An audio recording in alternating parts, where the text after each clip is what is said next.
Aquí lo voy a dar un poquito rápido, porque sí son bastantes slides, como nos al inicio consume un poquito de tiempo por la revisión del cuestionario.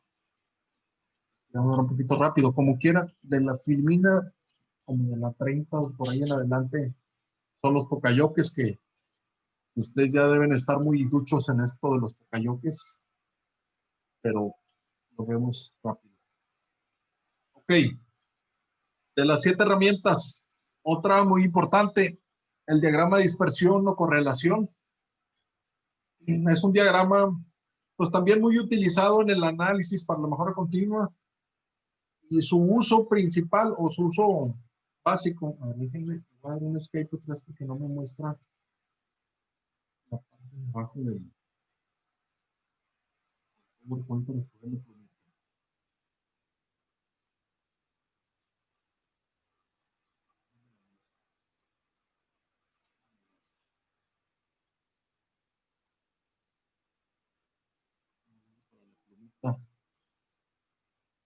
Allá.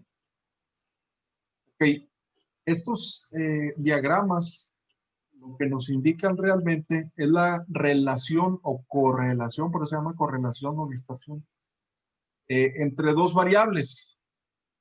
¿Okay?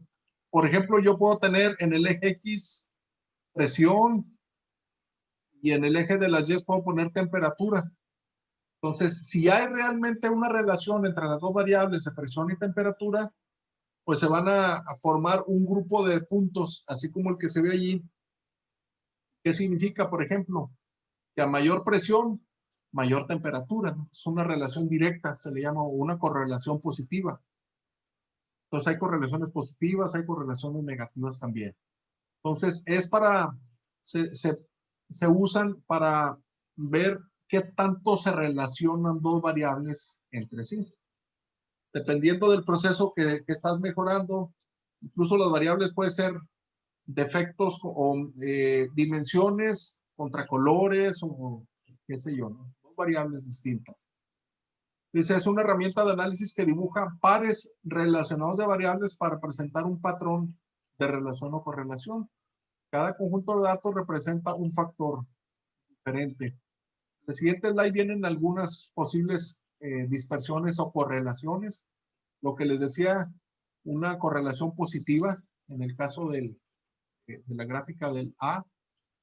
Dice, al aumentar el valor de una variable, aumenta el valor de la otra. ¿Okay? O puede ser al revés, una correlación negativa como el inciso B.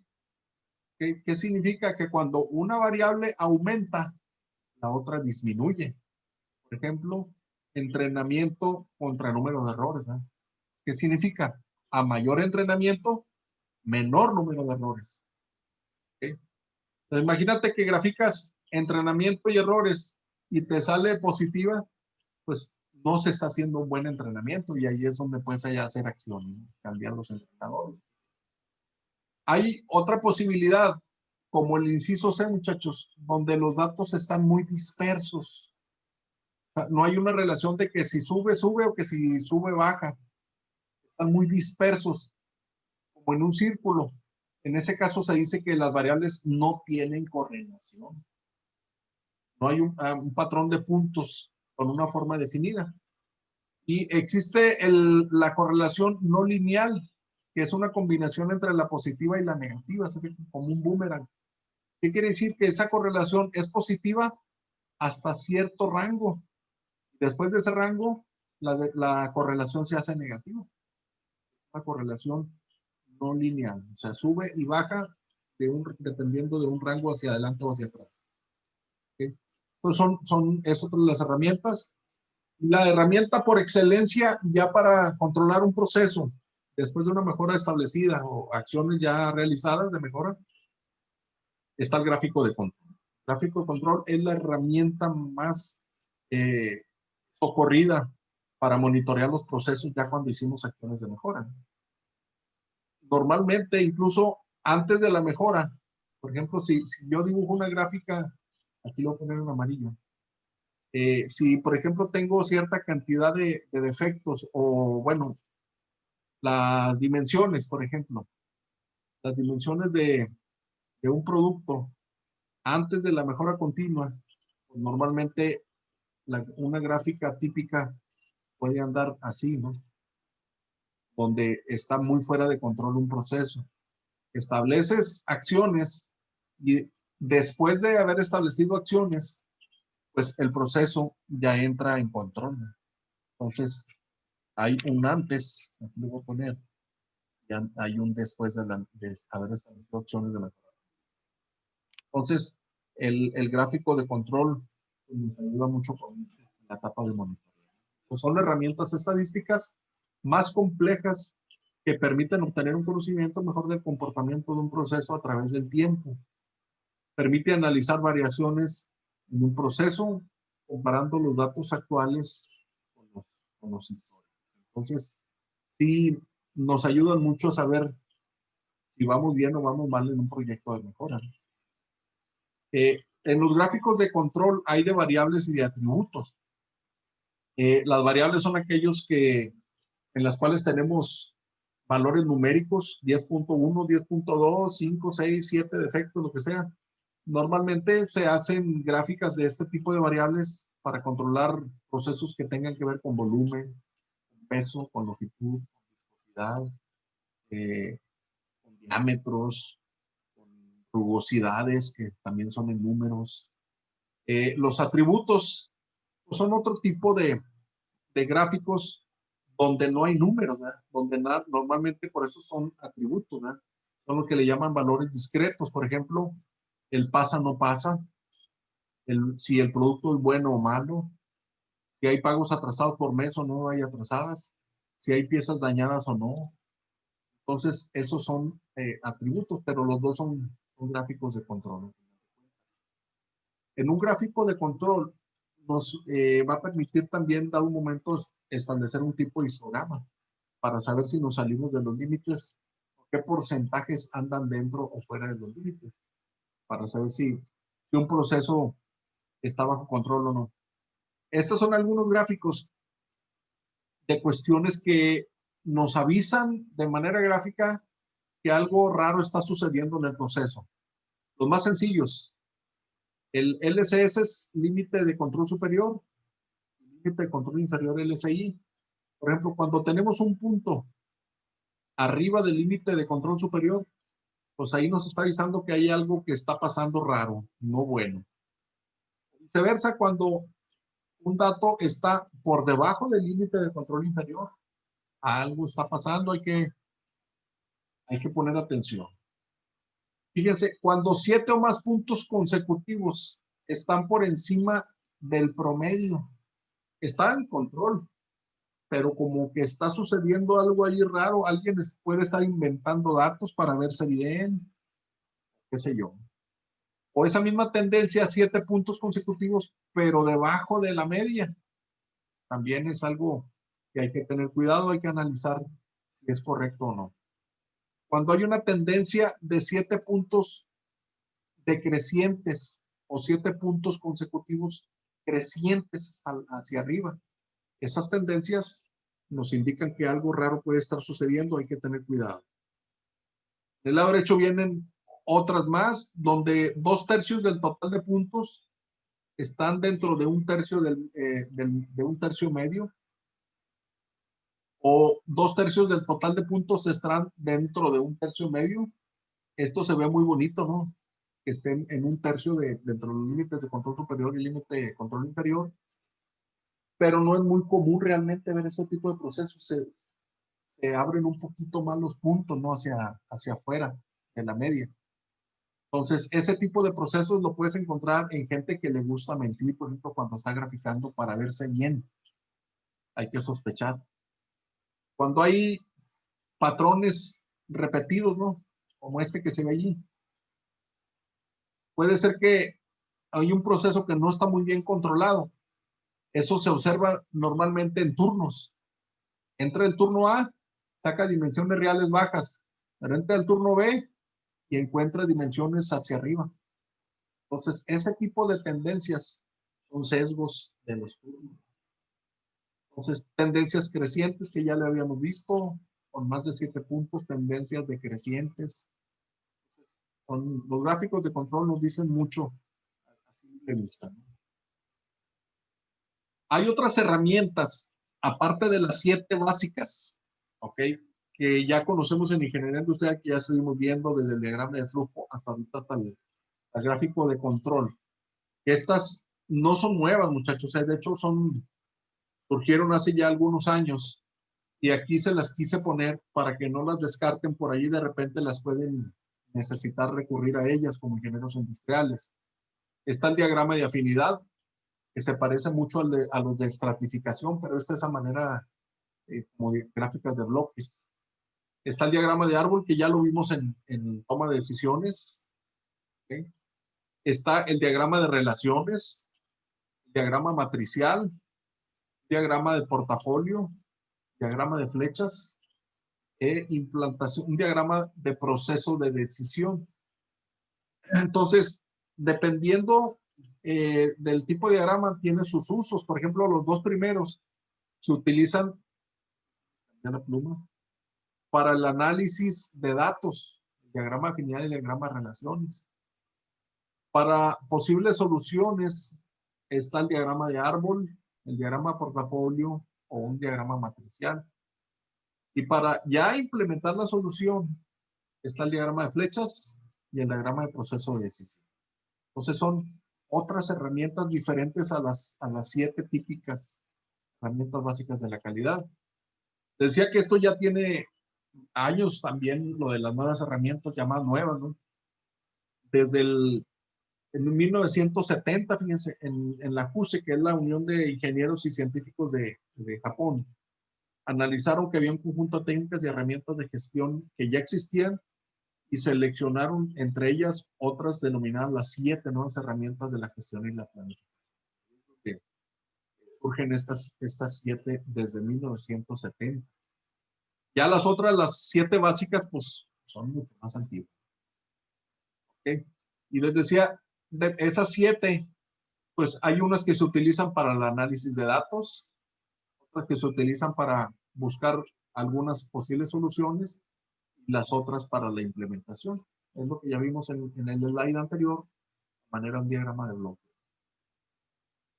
Y bueno, en resumen de las herramientas básicas, ahí viene establecido en el lado izquierdo las 7 básicas y en el lado derecho las 7 nuevas. Voy a poner amarillo. Entonces, la hoja de datos, diagrama de flujo, causa y efecto, gráfico de control, histograma, diagrama de Pareto y el diagrama de correlación. Las 7 básicas. Y las 7 nuevas, pues son diagrama de afinidad, diagrama de relaciones, diagrama de árbol, diagrama de matriz, diagrama de flechas, diagramas de proceso de decisión y de priorización. Estas son las 7 básicas y las 7 nuevas. Estas 7 nuevas, muchachos, se utilizan más que nada, sí, se utilizan de un momento en ingeniería industrial, pero se utilizan más a nivel estratégico, a nivel gerencial. Estas 7 nuevas. Y las quise que las tuvieran ahí, mencionarlas porque a un momento las pueden necesitar. Entonces, bueno, a final de cuentas ya en la etapa de control de los proyectos de mejora continua, muchachos, tenemos esta reflexión. Tenemos que hacer uso de acciones correctivas en cualquier proyecto, pero también de acciones preventivas a la hora de solucionar las cosas. De nada me sirve que la máquina está tirando aceite, muy limpio y hago algunas preguntas con los 5 porqués y decido, es porque se está ensuciando el filtro. Entonces, el filtro lo voy a cambiar cada mes porque es lo que dura.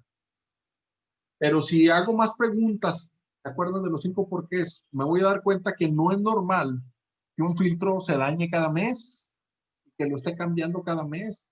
Entonces, tengo que prevenir que se cambie cada mes, cuando lo normal es hacer un cambio de un filtro cada año. Entonces, me doy cuenta al hacer más preguntas de los porqués, de que ese filtro se daña realmente porque compraron un filtro más barato por ahorrar costos.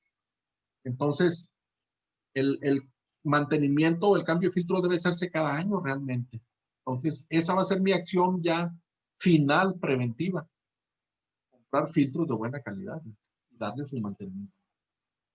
Está un método que se llama de los 8 pasos, o las 8 Ds en llaman así. Están los pocayoques, son herramientas de control muy buenas para implementarse como ingenieros industriales. Ahorita vamos a ver ya en la parte final algunos ejemplos. Está lo que se le llama el diseño robusto. Hay un japonés que viene creo que en los siguientes slides, que empezó a introducir este concepto del diseño robusto. Él decía que entre más robusto sea un proceso desde las etapas de diseño, vas a requerir menor esfuerzo y la mejora continua va a ser menos necesaria. Va a estar más dentro de control los procesos. ¿Okay? Y ahí está lo de superación de barreras. En cuanto al diseño robusto, era el señor Taguchi, un japonés que fue el que empezó a introducir este concepto de diseño robusto. Desde 2 ángulos, él veía un diseño robusto. Desde el ángulo de un producto que sea robusto, decía que es aquel capaz de desempeñar todas sus funciones, aun cuando se producen variaciones aceptables durante el ciclo de vida del producto. Un producto que no tiene variación en sus dimensiones, en sus características, es un producto robusto. Pero también hay procesos robustos. Son aquellos procesos cuyas salidas presentan pequeñas variaciones, pero aun cuando algunas de las entradas del proceso presentaron algunas variaciones significativas. Entonces, hay procesos que son diseñados de origen de esta manera, muy robustos. ¿Qué es lo que causa, pues que por ejemplo un producto no sea muy robusto?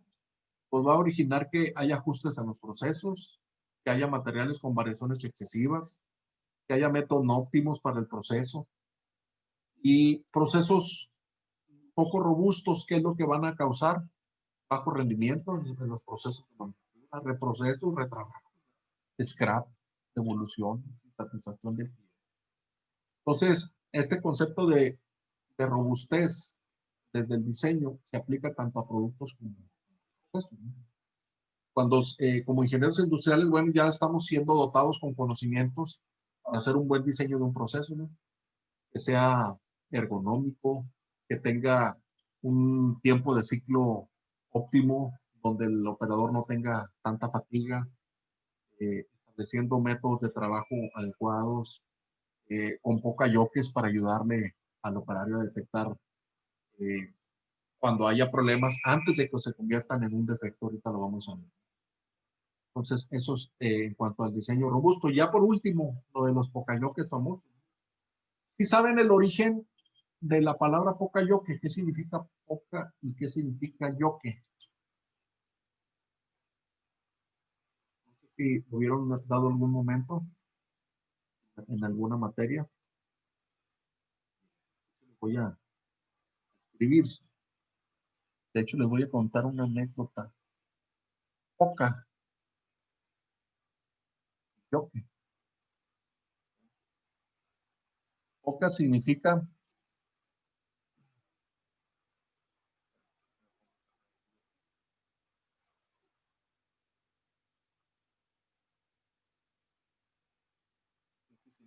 error. Poca.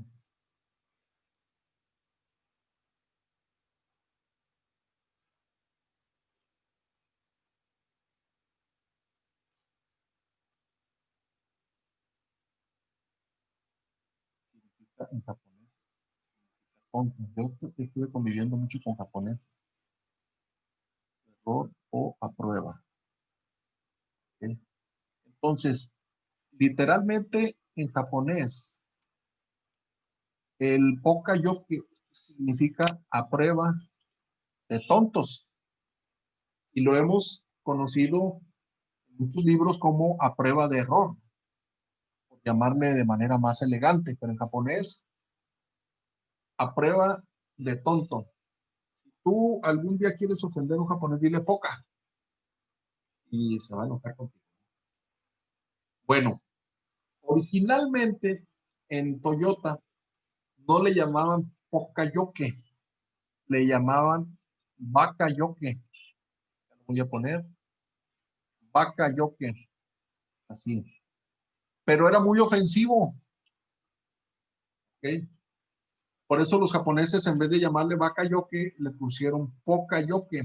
Ustedes se van al Google Translator y le ponen vaca, van a salir palabras ofensivas, ¿ok? Que en México inician con una P en vez de tonto. Ya saben cuál es, ¿verdad? El tonto. Entonces, eso se los comento porque ese es el origen del concepto en Toyota, de esos dispositivos que son a prueba de tontos, a prueba de error, que ahora le llamamos. Les voy a contar que una anécdota.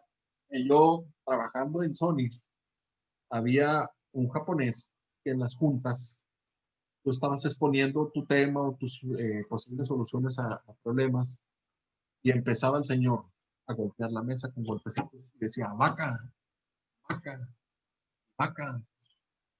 Y pues le veía la cara enojado al señor, pero decías, no, pues sabrá que está diciendo en japonés, ¿no? Que who cares, a quién le importa, y ya te empezaba a regañar en inglés y te decía cómo lo hicieras. Pero siempre decía eso cuando se molestaba, empezaba, vaca, vaca. Y una vez que yo estaba leyendo el libro el de TPS, un libro rojo de Toyota Production System, ahí venía el origen de esta palabra de Pokayoke, que ahí te explica que vaca significa más que tonto, ofensivamente en japonés, tonto. Entonces ahí me di cuenta porque ese japonés estaba, nada más que yo ya no estaba en Sol. Entonces, si ustedes quieren ofender más a un japonés, no le digan poca, díganle vaca, y entonces sí les puede dar un golpe. Ese es el significado de vaca. Entonces, ¿qué es el Pokayoke, jóvenes? Es una técnica de calidad desarrollada por este japonés que es Shigeo Shingo, con SH, en los años 60, que significa a prueba de errores o a prueba de tonto. La idea principal es la de crear un proceso donde los errores sea imposible que se puedan realizar o que puedan existir errores. Fíjense bien, el arte del Pokayoke es no detectar los defectos. El arte del Pokayoke es evitar que sucedan defectos, porque detectarlos es fácil, pero evitar que sucedan es muy difícil. ¿Cómo impactan los defectos en los costos? Pues normalmente, cuando hay una operación donde hay pocas pérdidas, pues tiene poco impacto económico, ¿no? En una operación, si tú fíjense los bloques primero. Si tú tienes un proceso donde generas, por ejemplo, tienes una operación A, por ejemplo, ¿qué les gusta? Un ensamble. Y tú tienes un proceso A, subproceso, que es un ensamble, y después del ensamble haces inspecciones. Después de que inspecciones ese ensamble, ahora vas a terminar el producto y lo vas a empacar. ¿Okay? Después de que ya lo empacas en ese proceso, operación B, vuelves a inspeccionar ese producto ya empacado y luego ya lo envías al cliente. Si tú detectas un error en el producto en la etapa más temprana, que es la operación A, ahí vas a perder dinero, pero es una pérdida muy menor. Entonces, a conforme vas avanzando hacia el lado derecho, ese signo de pesos, ¿qué sucede? Se va haciendo más grande, muchachos. ¿Por qué? Porque si tú esa mala calidad, tú la detectas hasta que el producto ya está con el cliente, pues va a significar pérdidas económicas muy grandes, va a ser pérdida de reputación y hasta pérdida del cliente. Entonces, entre más temprano detectemos un posible error de calidad, el impacto es menor. Y eso es la filosofía del Pokayoke, detección temprana, antes de que se convierta en un problema en un defecto. Estas son algunas características de los Pokayoke. Nada rebuscado, ¿eh? Los Pokayoke deben ser simples, económicos, fácil de construir, baratos. Hay Pokayokes de alta tecnología, son muy buenos, no lo dudo, pero los más significativos son los simples y baratos, que no son muy rebuscados, ¿no? Dice, ya que si son muy complicados o caros, pues su uso no va a ser rentable, ¿no? Oye, estás fabricando, no sé, chicles, y metes un aparato de $1 millón, pues como que no va a ser redituable, ¿no?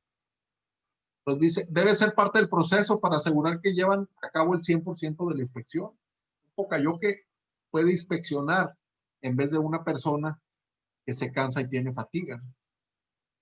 Deben ser puestos cerca o en el lugar donde ocurre el error y así proporcionar rápidamente una retroalimentación. ¿Okay? Entonces, repitiendo, ¿por qué enseguida del proceso? Porque entre más rápido detectes el problema, no lo dejes crecer ese impacto de que ese símbolo de pesos, ya cuando llega el cliente, ya a veces es demasiado tarde, ¿no? Entonces, cuanto más tarde detectemos un error en el proceso, el costo va a ser más alto. Muy bien. Tipos de pocayoke, pues hay físicos, que son mecánicos, hay electromecánicos, hay electrónicos, pero fíjense en el costo. Los electrónicos o electromecánicos pues tienen un costo más alto, ¿no? Entonces, los más recomendables son los de costo bajo, que son los mecánicos. A veces hay fixturas que le llamamos en la maquiladora también, que son pocayokes, de muy bajo costo, pero de muy buen impacto. Normalmente no requieren casi mantenimiento, esas fixturas, esos pocayokes, ¿no? Y la fuente, pues normalmente son los empleados los que lo hacen, esos de físicos, mecánicos o de bajo costo. Ya los electromecánicos o electrónicos, pues son especialistas los que lo generan. Los más recomendables, pues son los mecánicos. Y fíjense, esta gráfica es muy interesante. Pregunta de examen, creo que es esta. Si tú tienes, hay aquí 8 diferentes pocayokes, ¿ok? Del 1 al 8, fíjense, vienen acá en el lado derecho, estoy sombreando de amarillo en la columna. Puede haber un pocayoke que tú pones en un proceso de ensamble, después del proceso o durante el proceso de estás ensamblando piezas. ¿Okay? Imagínate que durante el ensamble de 2 piezas, ese pocayoke que estás poniendo, sí detecta que hay un posible mal ensamble, pero esa detección hace que tu proceso se detenga. ¿Por qué? Porque el dispositivo ya dijo, espérame, aquí se está haciendo un mal ensamble. ¿Se acuerdan de los Legos? Los Legos tienen más una forma de ensamblarse, ¿no? Entonces, si ese dispositivo pocayoke que tú estás implementando detecta y detiene el proceso, te avisa que algo está sucediendo mal y detecta, pero ya cuando lo detectó es porque ya se hizo un mal ensamble, por eso se para el proceso precisamente. Ese es un pocayoke eh, bueno relativamente, pero es el peor dentro de todos los pocayokes porque ya paraste el proceso, ya generaste un defecto, pero al menos te avisó, ¿no? Que algo salió mal. Enseguida hay mejores niveles de pocayokes hasta la parte superior. El pocayoke número 1, el mejor, es aquel que no detiene el proceso. ¿Okay? El proceso sigue corriendo, no hay tiempo muerto. Ese pocayoke detectó el defecto antes de que se convierta en una pieza mala. Tal vez un sistema de visión, un sistema mecánico, ¿ok? Y aparte, no nada más te avisa de que ese posible defecto iba a ensamblarse, sino que separa el componente que iba a causar ese defecto, ¿ok? Por ejemplo, a lo mejor era una pieza incompleta. Si tú vas a ensamblar A y B, a lo mejor la A estaba incompleta. Esa pieza incompleta la separa. Ese pocayoke. Entonces, ese es el mejor pocayoke. El que no detiene el proceso, detecta el defecto antes de que se convierta en pieza mala y ese componente defectuoso lo separa. El proceso sigue corriendo. Hay pocayokes mecánicos muy buenos que obedecen al número 1. ¿Sí? Y bueno, hay niveles intermedios, hay 8 combinaciones. El mejor es ese. Cuando no se detiene el proceso, te separan, en vez de avisarte, te separan y no se generan defectos. Ese es el mejor nivel. Pokayoques de uso corriente, que ya conocemos, el disquete. Ustedes ya casi no usaron ese disco de 3.5 microfloppy disk MFD, ¿verdad? Tú metías ese disco a la computadora al revés, no entraba, ¿verdad? Nada más tiene una forma de entrar que es con esa pieza metálica que se ve al centro, tiene que ir hacia abajo. El USB, aquí en China, nada más hay una forma de que metas un cable de USB en la computadora, en la laptop, ¿verdad? Por eso es un sistema Pokayoke. Las máquinas en el lado izquierdo, la máquina no funciona si no presionas un botón. ¿Para qué? Para evitar accidentes. Se llama Pokayoke a prueba de error. En el que sigue hacia abajo no veo bien. Ah, aquí está, el audífono. Los audífonos, para que tú escuches bien algo, en este caso creo que es un tipo cajero, creo yo, algo. La entrada de los 3.5 milímetros es la misma aquí en China, ¿no? Si es otro cable diferente, no va a entrar. El Pokayoke del carro en el encendido tiene una manera de entrar la llave. Si la metes al revés, no va a entrar. ¿No? Entonces, hay muchos sistemas Pokayokes, tanto en nuestro uso corriente como estos que están ahí en la vida real, también en la maquinadora, en la industria. Aquí vienen ejemplos. En el hogar, el autoapagado de las cafeteras automáticas se apagan solas cuando llegan a cierta temperatura. Frascos de pastillas con tapa a prueba de niños, que le tienes que empujar y girar al mismo tiempo para que se abra el frasco. Un niño no lo va a poder hacer. El despertador, pues ¿para qué? Es un Pokayoke que todos usamos, ¿no? Para no quedarte dormido. Tapa de contactos eléctricos, las tapitas tienen nada más una manera de entrar al contacto, ¿no? Alguien, ¿no? En el automóvil, los cinturones de seguridad son un Pokayoke. La bolsa de aire. Esos son Pokayokes para los accidentes, ¿verdad? Precisamente. Los seguros de las puertas, para que un niño no se salga del vehículo cuando va en movimiento. Los luces de aviso o de advertencia del panel de mandos. El indicador de la gasolina que ya el tanque se está vaciando, la temperatura se subió. Son Pokayokes. En el trabajo, las alarmas y luces de advertencia, los famosos Andon. No sé si en sus fábricas, muchachos, haya este tipo de dispositivos Andon. Cuando hay un defecto se prende una luz roja y a veces hasta una alarma, algo audible para que el técnico o el supervisor atiendan el problema de inmediato. A veces son automáticos, pero muchos de las fábricas lo tienen activado de manera un switch donde el operario la activa, ¿no? Sí. Estos son típicos, ¿verdad? Entonces, acá en Aptiv tenemos de esos. Cuando es un problema mayor, incluso suena una alarma como tipo ambulancia. Y en la planta, en toda la planta se oye esa ambulancia. Entonces, hay un grupo que le llaman el SWAT Team. Cuando se activa la alarma ambulancia, pues por el mismo sonido sabes dónde te vas. Todo ese SWAT Team está compuesto por los diferentes departamentos, está calidad, manufactura, ingeniería, materiales, ¿quién más me falta? Hasta recursos humanos está involucrado. Se activa la alarma y el SWAT Team es como la Cruz Roja, van y atienden el problema. Bueno. Y bueno, la revisión de la ortografía de los procesadores de palabras, ¿verdad? Cuando tú estás tecleando en Word un texto, te detecta, te subraya cuando hay un error de ortografía, ¿no? Hay 5 Pokayokes básicos en la industria. Número 1, tienes guía de diferente tamaño para asegurar que haya un ensamble correcto. Por ejemplo, ahí vemos que tenemos un dado inferior y uno superior que se va a ensamblar, pero los pines guía hacen que el ensamble sea perfecto.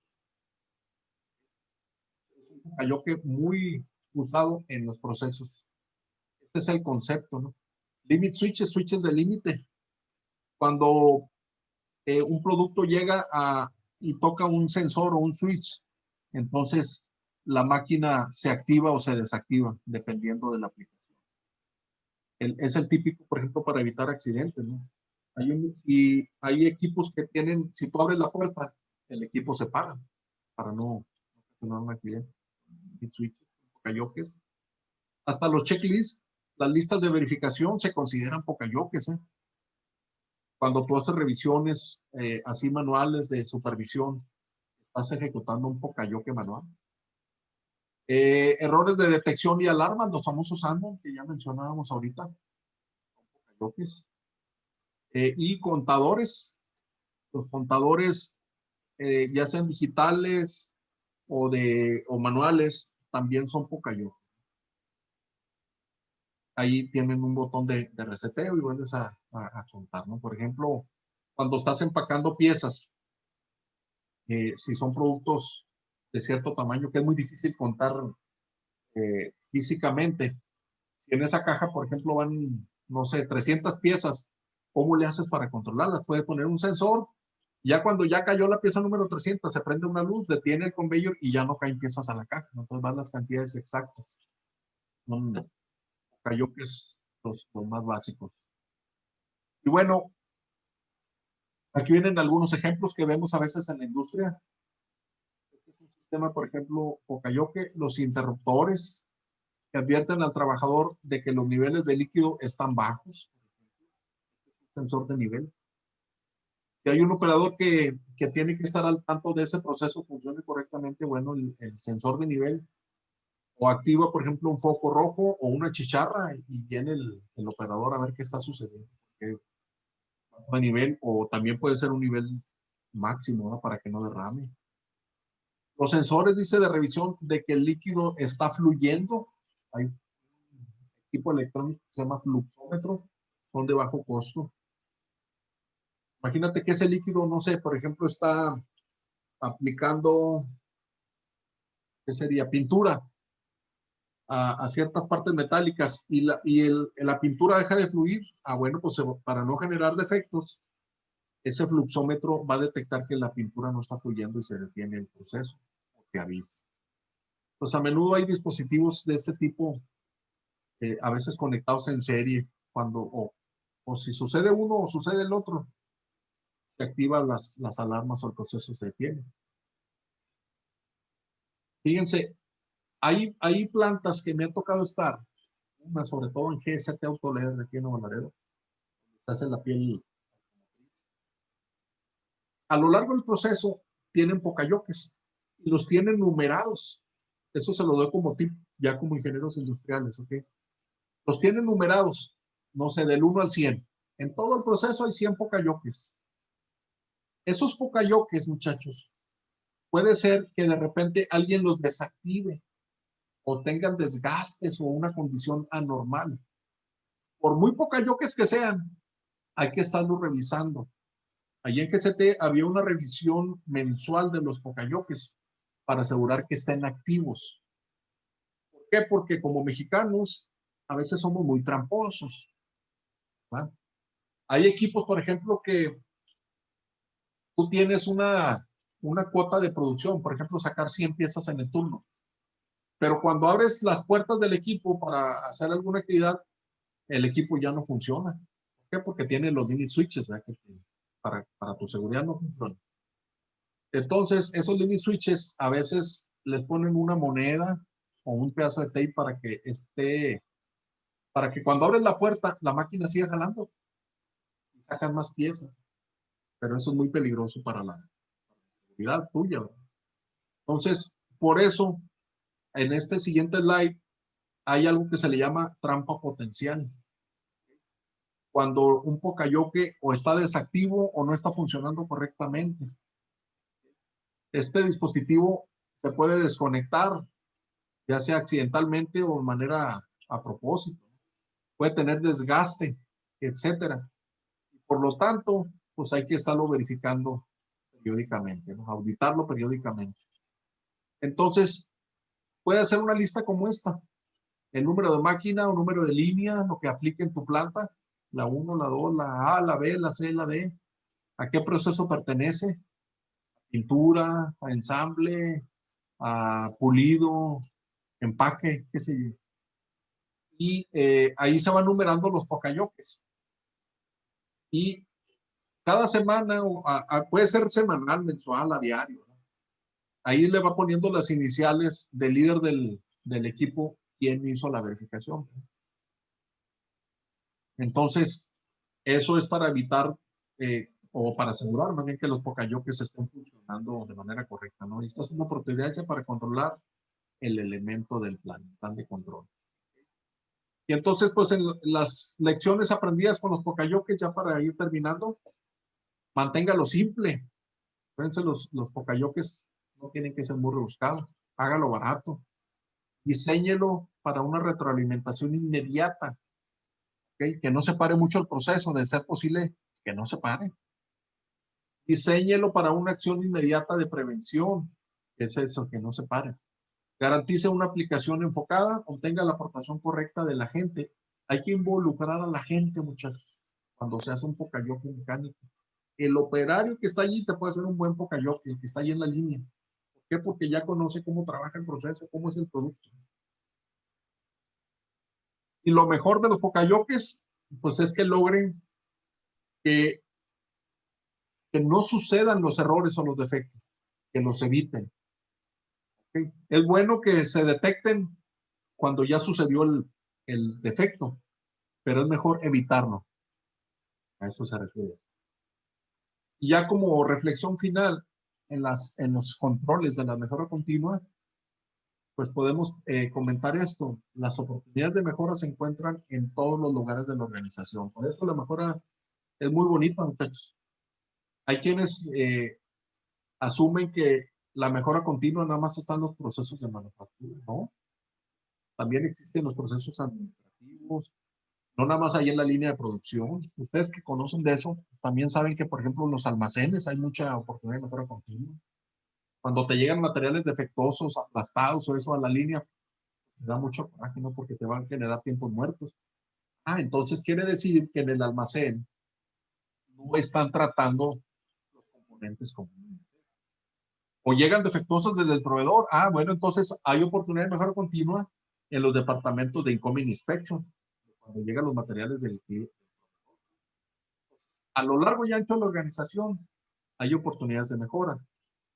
Una de ellas, tal vez la más fácil, esté en los problemas día a día. Cuando un problema está sucediendo todos los días, va a ser pues, más fácil encontrar la solución. Pero cuando el problema se presenta allá cada avenida de obispo, como dicen, es más difícil hacer un análisis.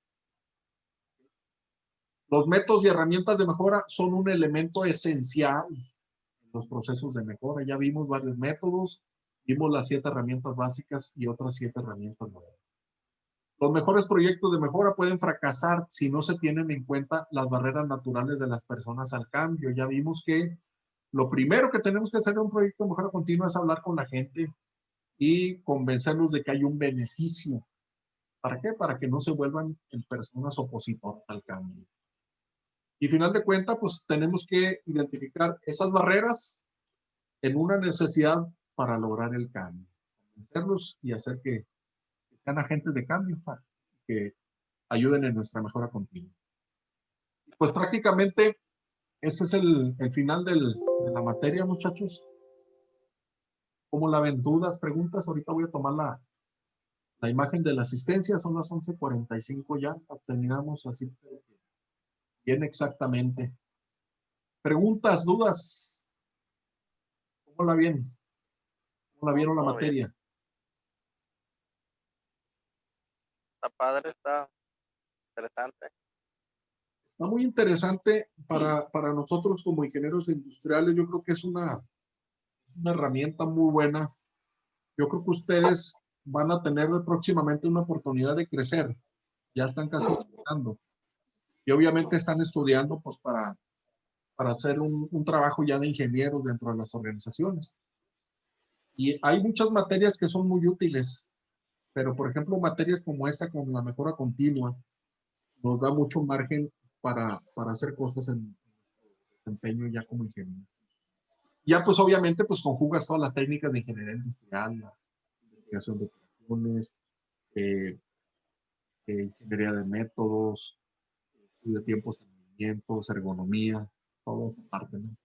Para hacerla lograr. Bueno, a ver, déjenme nada más, por favor, voy a dejar de compartir la pantalla para tomar la asistencia, la evidencia. Me hacen favor de descubrir sus cámaras, los que tengan cámara. Y después de esto, hacemos un pequeño break y regresamos a las 12 para la otra materia de toma de decisiones. La conclusión de la materia, revisar los últimos temas. Estamos ya está. Ahí veo Gisela, Cristian, Rodrigo y Luis Alberto. ¿Andas trabajando, Luis Alberto? Sí, aquí estoy trabajando. Eso es todo. El ánimo Sí. por delante, ¿verdad? Ya tomé la asistencia, jóvenes.